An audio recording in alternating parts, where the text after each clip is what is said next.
So basically, this movie is everything you expect a Gremlins sequel to be.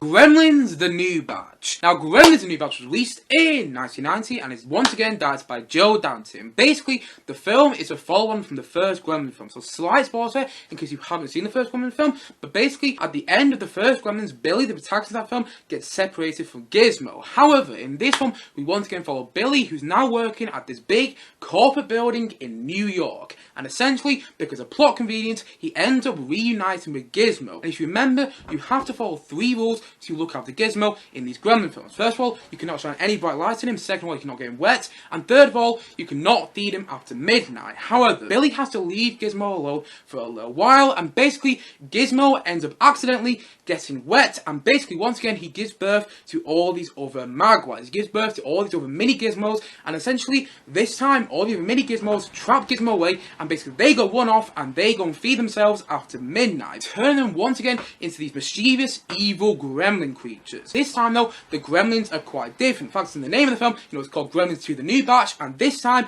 all the Gremlins are quite different. They're all more crazier, they're a lot more fierce. Like, we get this one really crazy Gremlin, and we also get this spider Gremlin one step, we get this bat Gremlin, and also we get this Gremlin who can actually talk. He can actually talk the English language. So we get all these different types of Gremlins in this film, and basically, once again, Zach Galligan's character Billy and Phoebe Gates' character Kate once again return to try and stop the Gremlins before it's too late and too many of them multiply, and they end up taking over this corporate building in New York. And that's basically my interpretation of the plot for Gremlins 2 The New Batch. And I've got to admit with this film, I have a bit of a personal attachment to it. Like, I watched the Gremlin films ages ago when I was a kid. I watched this film so long ago. Like, I remember really liking the first Gremlins film when I first watched it as a kid. But then the funny thing was, I remember actually liking Gremlins 2 The New Batch a lot more as a kid. Honestly, I used to watch the film loads as a kid. And I think the reason I liked it more was because of the new Gremlins and things like that. But the thing is, though, when I sat down to watch the film last night, I hadn't seen it for a very long time. And actually, I still think it's held up pretty well. I think Gremlins 2 The New Batch is a fantastic Gremlins sequel, because in the end, like I said before, in this review, it's everything you'd expect from a Gremlins sequel. Honestly, I just love that Joe Dante went all out with the whole Gremlins sequel aspect of the film, and added all these different Gremlins in there, and it's really enjoyable to watch. However, it is one of those films where it's good until it's not. And basically what I mean from that is this film in the end does a lot of self-referencing. Like, there's moments in the film which just don't really work because it's referencing itself. Like, there's one moment in particular where it's this guy actually reviewing the first Gremlins film in this film, and then he gets attacked by Gremlins. It's like, okay, that doesn't work as well as it should have. And there's actually one moment in particular where this film actually stops and you see everyone in the cinema, watching Gremlins 2 The New Batch, and you see Hulk Hogan, at least I think it's Hulk Hogan, come up and say, just start the film again, or something like that. And it's just like, again, that doesn't work as well as it should do. And also one scene in particular where Phoebe Cates' character Kate is doing a bit of a parody of her famous, Santa Claus Christmas speech from the first one of the film, where she talks about why she didn't like Christmas.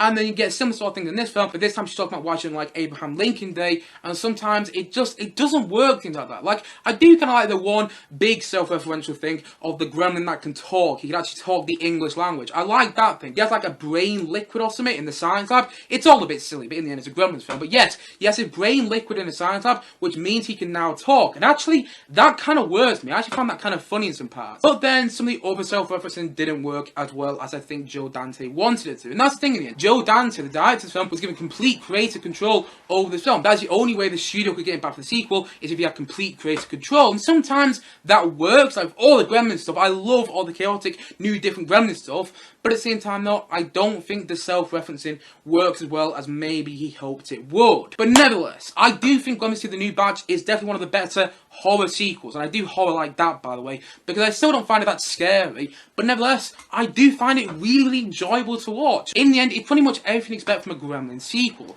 And I just love the fact that you get all these different types of Gremlins in this film. Like, I love the fact in the first film, it was like this one breed of Gremlins. And that works really well in that film. But in this film, it's kind of like, you know what, we're going to have all these different types of gremlins, and it works really well. I get this one crazy gremlin, which Phoebe Case's character Kate mistakes for Gizmo early in the film, and he keeps popping up in and out. Then I really liked him. Honestly, I thought that crazy gremlin was great in the film. I forgot the name of the gremlin, but he works really well in the film. And also, I thought the spider gremlin was absolutely fantastic. It looked so realistic. Like, I'm not sure how they did that. It must have been animatronics or something, but it looked so realistic. I even loved the Bat gremlin at one stage, which was meant to be like a bit of a parody of Batman, and that worked. Honestly, there's one moment in particular where you see this gremlin who has like wings, and you just see it uncovered. It's like, oh, it works really well. And even so, there's this one big plot hole to the whole Bat gremlin, because it gets out of this big corporate building and into daylight, and basically it doesn't die, which doesn't really make sense when you think about it, because one of the main things you have to watch out of gremlins is to not shine light on them, and basically if a light is shone on a gremlin, then it dies, and then you watch this one gremlin get out into daylight in the film, and that doesn't really work because it manages to still survive.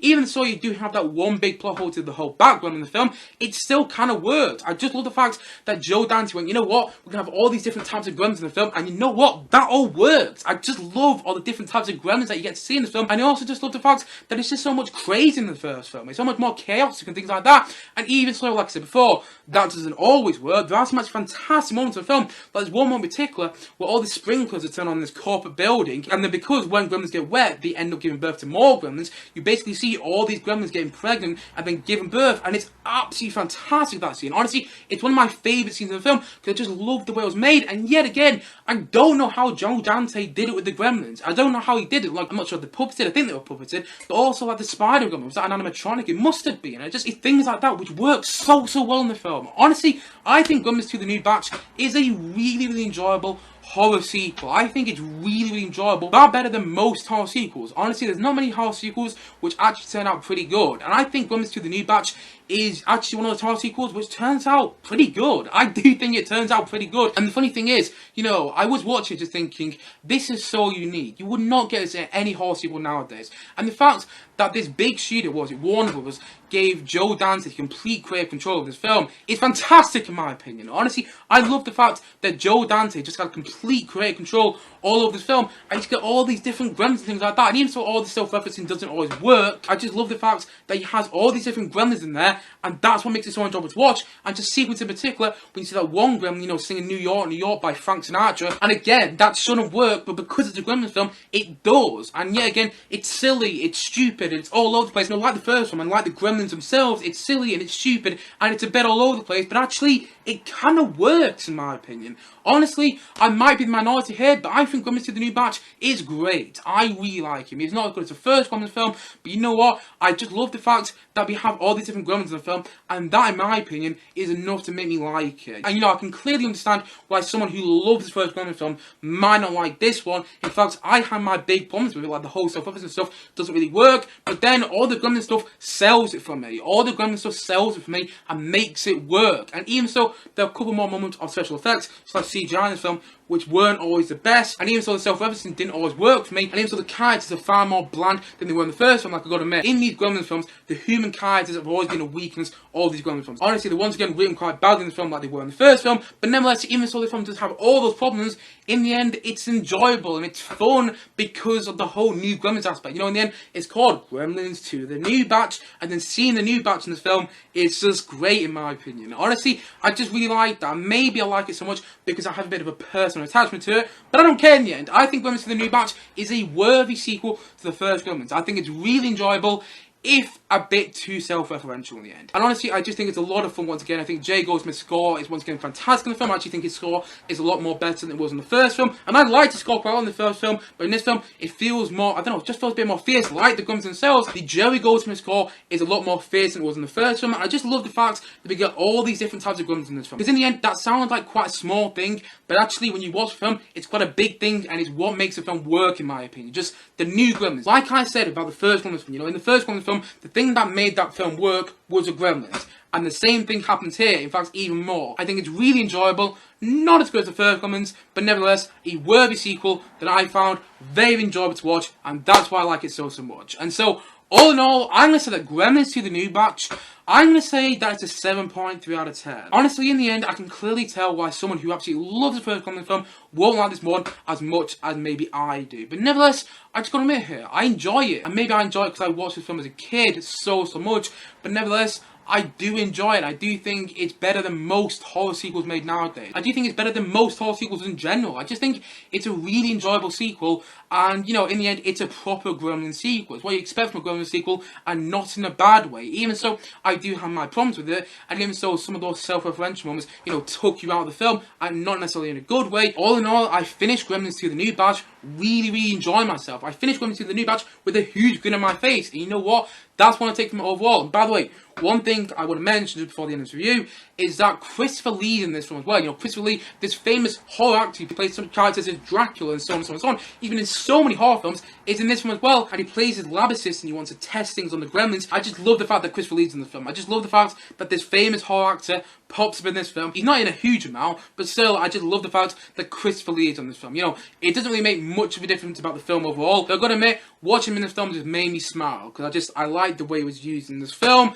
and overall, it's really enjoyable to watch because of the whole new and different Gremlin aspect. And I just love the fact they got all these different and new Gremlins in the film, which in my opinion is what makes this film work. The Gremlin aspect, once again, makes this film work in my opinion, and you know what? That's what also makes it so enjoyable to watch. And so, all in all, I'm going to say that Gremlins 2: The New Batch, I'm going to say that it's a 7.3 out of 10 from me.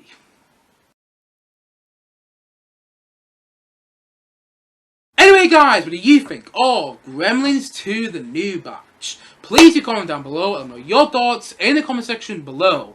Anyway guys, thank you as always for watching, and if you haven't yet, please do click down below and like subscribe on this video, and look forward to many more both film and TV reviews very soon on this channel. See you guys again soon, but bye for now, bye!